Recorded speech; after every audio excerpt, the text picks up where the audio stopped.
What is up, Yu-Gi-Oh! Time Lord here, and welcome back to another episode of Card Talks. And today, I'm afraid my mate couldn't help me, so I have brought in a special guest just for you. Welcome everybody, Unknown Nova. So yeah, today guys, we are going to talk about different tier cards and some cards people don't really use anymore. I put a couple cards in my opinion, they're really good cards, I guess. So yeah, Yes. where do you want to start then? You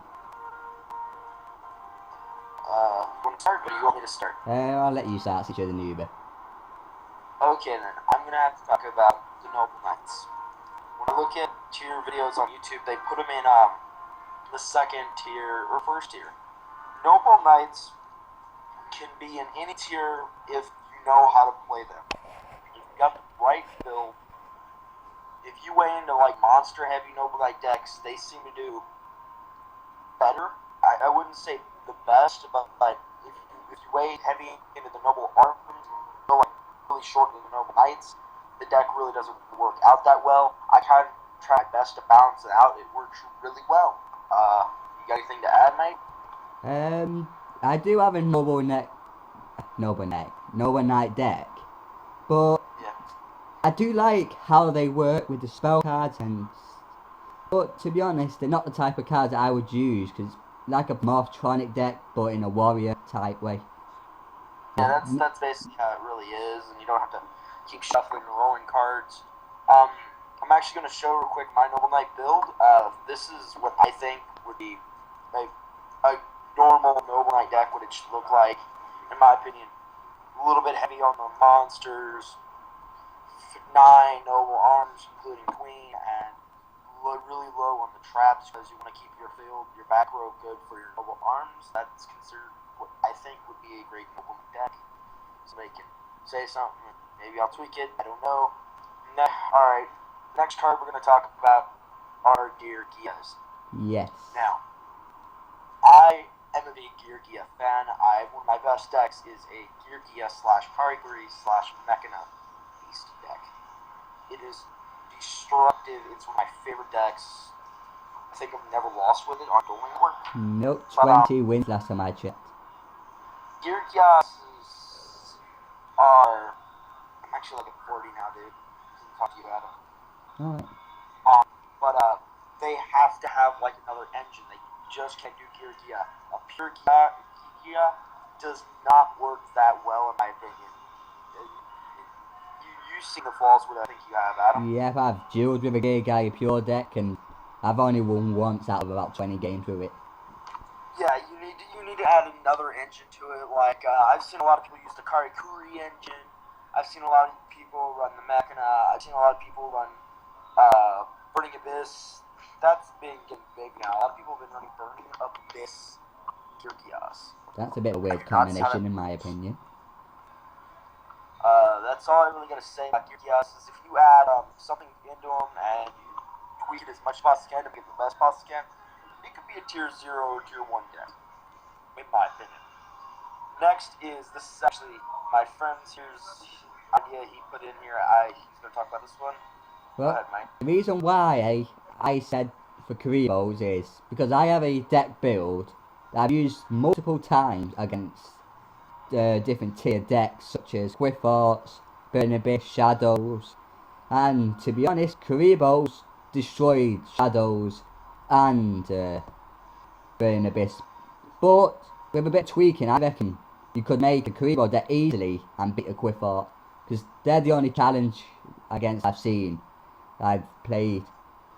But obviously, using Karibo, you can take no damage.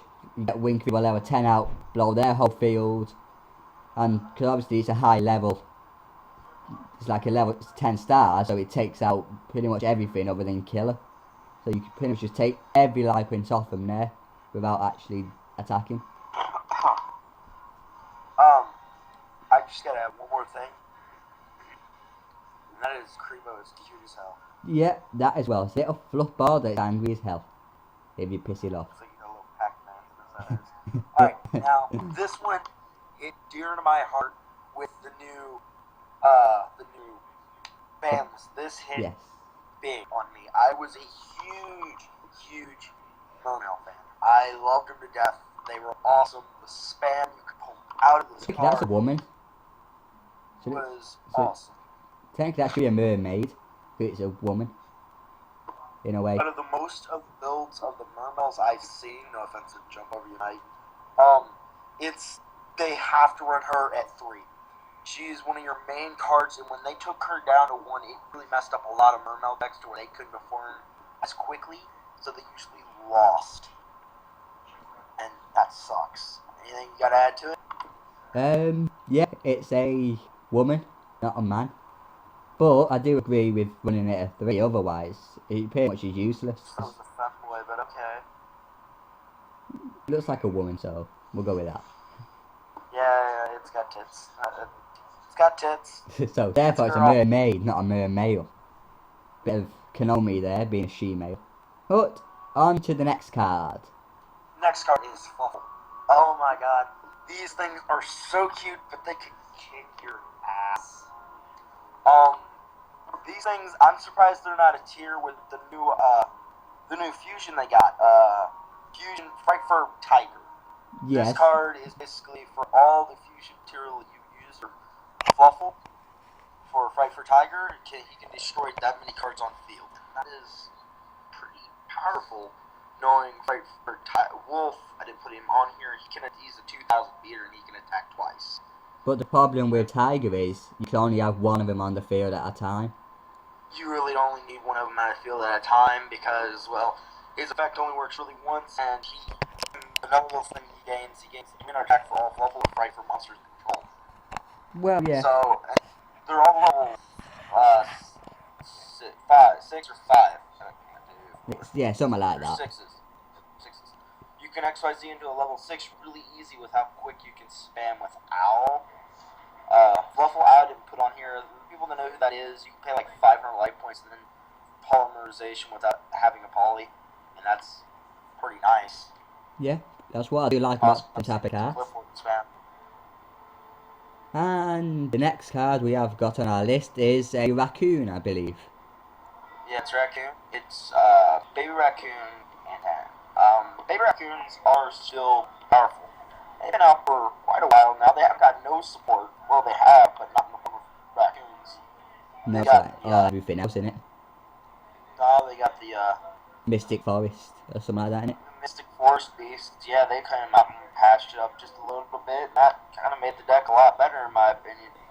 I think the raccoon deck could be something to watch out for, and that is my opinion. Yeah, I think it's I do agree. I actually do agree with you there, because I've been beaten by raccoons more than once, mainly because they can stall and then attack you with, say, if you have a monster and your field's 3,000, and then he can play. They can steal it with the token. Yeah, they can token, steal the 3,000, destroy your monster, destroy token, and you can take make damage. down by if you have two of their XYZs. I think it's number 80. No, 23. Number 23, I think. Yes, I think it is. You can if you have one on field, you basically can't be destroyed. Yes, that's right. You basically lock your opponent out, and they just gotta take up you. Next is the Malacoda Neverlord of the Burning Abyss. I think that's how you pronounce it. Malacoda. Burning Abyss cards, I never got into Burning Abyss. I couldn't. It was too annoying because, well, you shut them down so quickly with Revival Gift or any other card. Creature Swap messed them up. I mean, it was just anything. Anything that put a monster they didn't want on their field, they lost. They lost that game. There was no coming back from it. Pretty much, yeah. You want anything to it? Not really. Burning Abyss I play, but not like the best type of decks for me. They have a good deck, but meta-worthy, no. But next we have Infernoids. Now, if they get more support, they will be a tier 1. Yes, they will. Their main boss monster just screws everything up for everyone. And they've also like the Dragon Rulers. And his effect basically just screws everybody up majorly. You can't cast his effect, and he's gonna beat you down to the ground. The only problem is they lack the Dragon Rulers, but with Dragon Rulers you can't do it once. With Infinite, you can do it as many times as you want, but you have to have the cards to do it. Otherwise, you're pretty much screwed. Yeah, pretty much.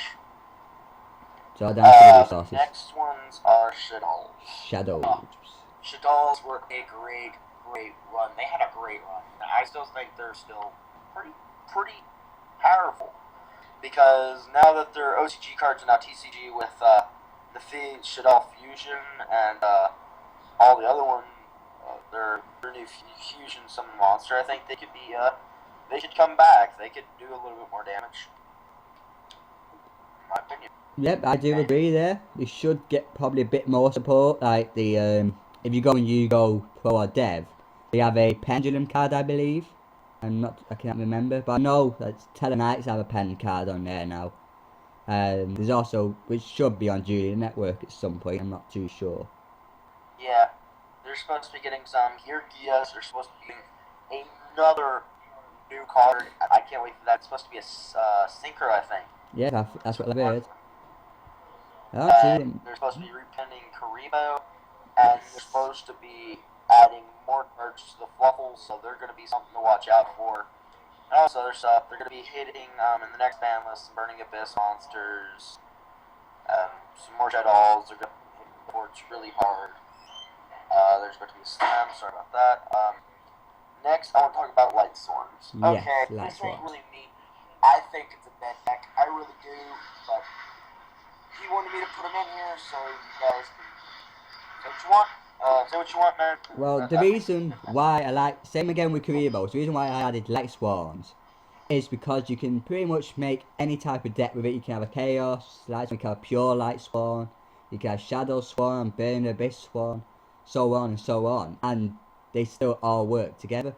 But to be honest, Pure Light Swarm, work a lot better than with a Chaos card in my opinion.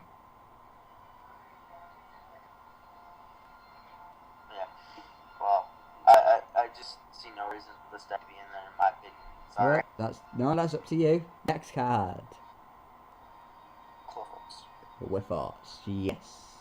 Cliffforks were overpowered back in the end of 2014, coming into 2015. You compare it. There's people that knew the way around them, and I'll talking about the way around them here a little bit. But if you cannot get past their spam, you're basically gonna have a hell of a time trying to beat them. Yeah. And that's all I gotta say about Cliffforks. The overpowered hitting they can do. I just pretty much agree with that. There's plenty of decks you can make with them, but either way, it's very hard to overcome unless you obviously have the right type of deck. Yeah. Alright, next is man Xavier wanted to call me. I'll have to call him back. Sorry about this, Xavier. Next, I want to talk about Safari Queen of the Dragons. Adam wanted me to put this in here, but I have to actually say something about this card. I've seen a build of a Burning Abyss monsters. It's the Burning Abyss Control Chaos deck. If you can use this card in it and sync it well, you basically could use Burning Abyss and use them a lot stronger. But you have to find a way to build a version with this card in it. Other than that, you can get by Burning Abyss really easy. You want to add anything, Adam? Because that's what I was gonna say. Because you can use it. I've got that type of deck. So it's not the best build, but it does actually work quite well. Obviously, it's a nice looking card as well. It's quite, if you like your ritual cards, it is recommended.